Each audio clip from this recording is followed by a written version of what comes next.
bismillahi rahmaani rahim barkeb seexul xadim qaala sëriñ Mbàkke Fall qasaid muallimul quran way wii maa ngi ko jëmale ci guddig màgg gii di guddig laylatul qadar xeraw lu leen ma del si sadd way yu bir yu jëm ci màggu guddig laylatul qadar xeraw lu leen ma del si sadd way yu bir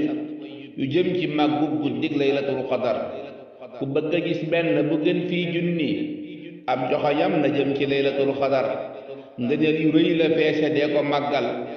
ndax yàlla moo ni xayrun min alfi shahr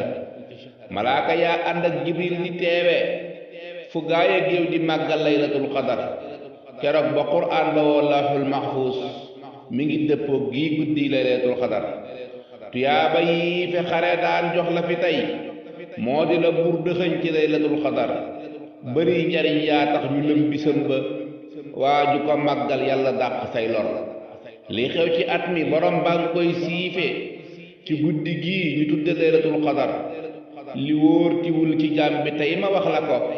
te mooy nelaw ci guddig laylatul qadar guddi la gog ku ñaan ñu may ku jéggalu nu jéggalees ci barket laylatul qadar jàng ak julleeg si kar di teewlu yàlla mooy les di fiy màggale laylatul qadar ku bëgg a sës rëkk fa yàlla mi buur nafarlu tey dundal fi laylatul qadar kuy ras ëllëg yërmaande yàlla yow fawul te jaaju hit ci màggal laylatul qadar njéggim siraat ku dee firaas woyof ga la gaaw ci am koy màggal laylatul qadar kuy wuta mus ëllëg meññeetum àjjana waajal ba selli dundal laylatul qadar jëhër na maag tàngoor wa kaay ma déy la lay mus la caay farlu ci laylatul qadar Cheikh Bamba xaadimul qadim fonkoon na fonkin bu jéggi dayo laylatul qadar bu xaq si waa day yokk lam daan jaamu digal fereem ya ñuy dundal ko ba fajar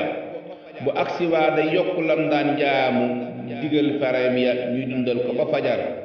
féex ak faloog fooyu tasay mbir dëkke dox fañ di ko fàggooy màggal laylatul qadar amin na buur nangul nu lun ci jaamu sëñ Mbàkke Faal way naati laylatul qadar sëñ Mbàkke Faal way naati laylatul qadar sallallahu ala muhammad